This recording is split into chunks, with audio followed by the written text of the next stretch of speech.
के लिए आए थे, क्या कुछ दिक्कतें आ रही है? आज हम लोग जिलाधिकारी जी से मिलने आए थे। व्यापार मंडल में हमारे साथ पूरा प्रतिनिधि मंडल था।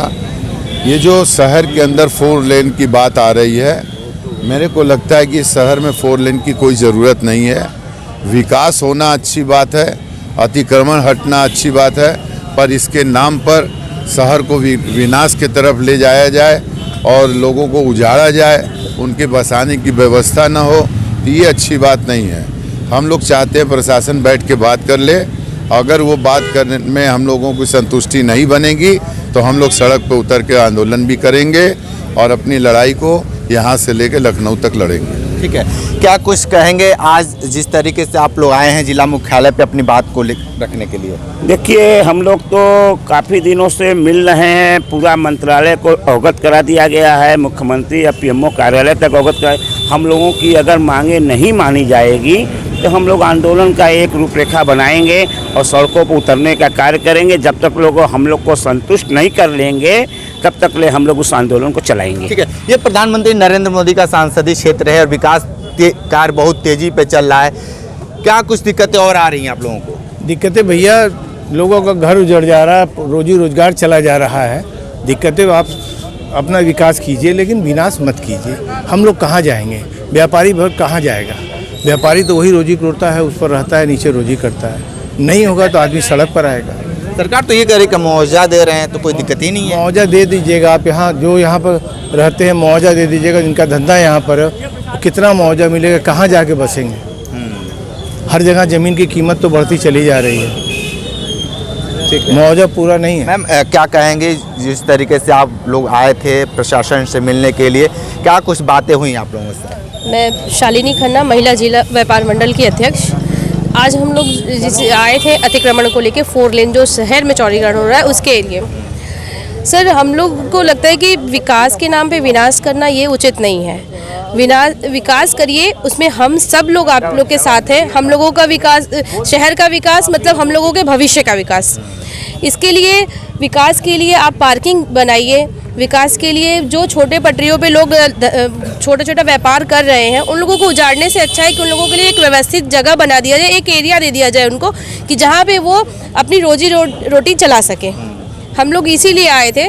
और जो अभी हमारे यहाँ गोदौलिया पर भी कुछ चीज़ें ऐसी हुई थी जिससे कि हम लोगों ने प्रशासन से उम्मीद नहीं लगाई थी।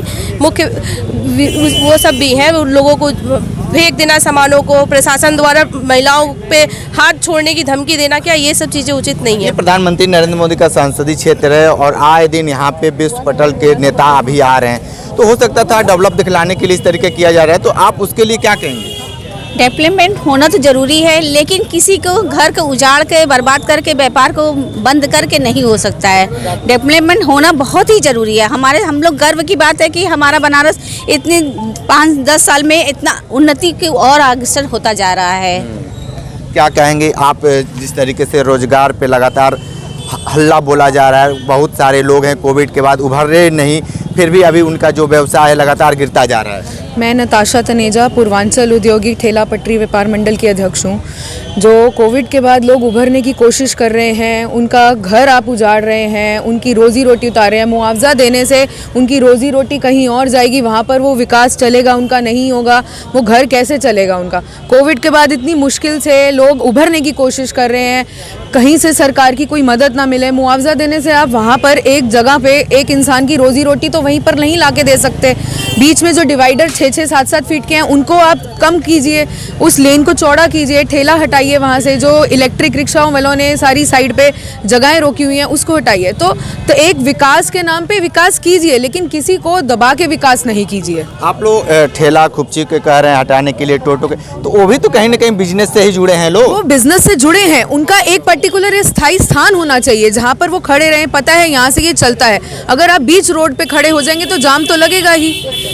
हटना नहीं कह रहे, एक स्थायी रूप में वहाँ खड़े रहिए जहाँ पर उनको एक जगह है कि यहाँ से इलेक्ट्रिक रिक्शे चलेंगे, टोटो चलेंगे। ठीक है, आए दिन यहाँ पे दौरा होता है मुख्यमंत्री का, इस प्रकरण को आप लोग मुख्यमंत्री और प्रधानमंत्री तक ले जाएंगे कि नहीं? बिल्कुल ले जाएंगे। अभी तो यहाँ जिला अधिकारी तक बात आई है। अगर हमारी बातों को नहीं रखा जाएगा तो हम लोग माननीय मुख्यमंत्री जी और प्रधानमंत्री जी के भी पास जाएंगे, क्योंकि जिस तरीके से आप देख सकते हैं अतिक्रमण के नाम पे जो महिलाओं के संग भी अभद्रता होती है।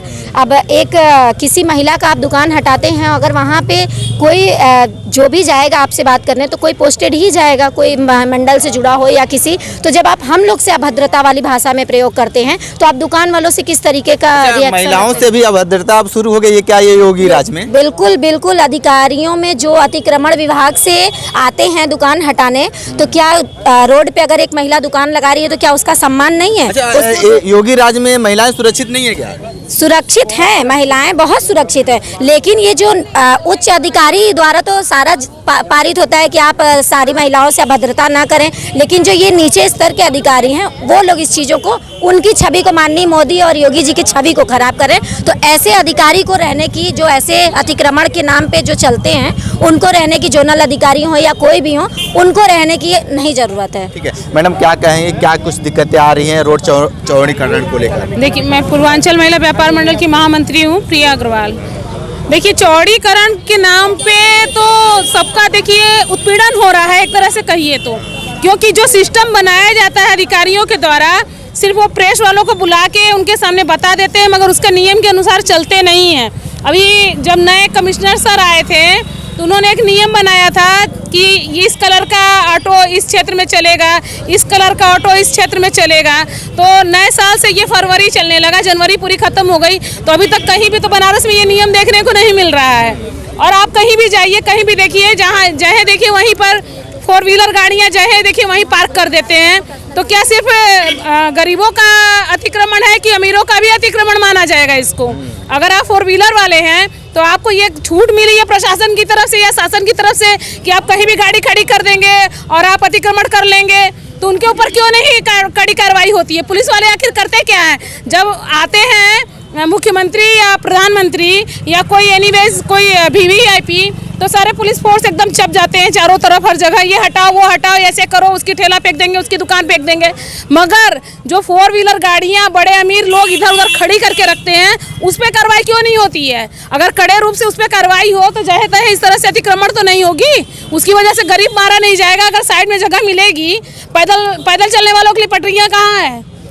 पैदल चलने वाले भी आखिर इंसान होते हैं ना, कि सिर्फ 4 पहिया वाले ही इंसान होते हैं? मैं प्रशासन से पूछना चाहती हूँ कि क्या 4 व्हीलर वाले ही सिर्फ इंसान होते हैं? क्या बड़ी गाड़ियों वालों को ही पहचान के उनको वीवीआईपी माना जाता है? सिर्फ पैदल चलने वाले व्यक्ति कहाँ गए? गरीब कहाँ गया? गरीब कैसे चलेगा? आपने पूरा बंद करके रखा है चारों तरफ। ये गरीब महिला है, इनका दुकान था, इन्होंने। क्या हुआ था आपके साथ?